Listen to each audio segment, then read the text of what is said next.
Guys अभी से कुछ दिनों पहले भोजपुरी इंडस्ट्री के पावर स्टार पवन सिंह और उनकी टीम से एक बहुत ही बुरी खबर आ रही थी। पवन सिंह की टीम से लोग जो हैं वो आउट होते जा रहे हैं, निकलते जा रहे हैं और इसमें प्रियांशु सिंह भी निकल चुके हैं।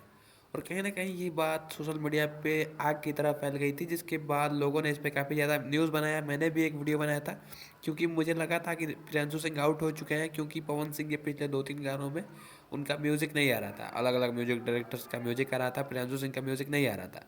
बट इस बात का खुलासा जो है वो हो चुका है कि प्रियांशु सिंह अभी भी पावर स्टार पवन सिंह की टीम में है।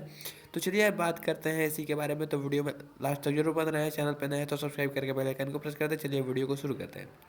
आज से कुछ दिनों पहले प्रियांशु सिंह ने अपने इंस्टाग्राम स्टोरी पे एक पोस्ट किया था, एक स्टोरी पे लिखा था और इसमें ये लिखा था कि कोई प्रोफाइल फ़ोटो हटा देने से किसी से दूर नहीं हो जाता है।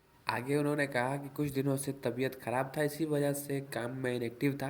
बट अब जो है वो लगातार धमाका होगा। और बात रही पवन भैया की टीम की, तो हम पवन भैया के टीम में नहीं, पवन भैया के दिल में रहते हैं। तो ये कहीं ना कहीं खुलासा करता है कि प्रियांशु सिंह आज भी पावर स्टार पवन सिंह के उतने ही करीबी हैं, उतने ही साथ हैं और उतने ही पास हैं। क्योंकि अब भी पावर स्टार पवन सिंह और प्रियांशु सिंह की जोड़ी आपको उनके नए नए एल्बम्स के जरिए देखने को मिलेगी, उनके नए नए गानों के म्यूज़िक में देखने को मिलेगी।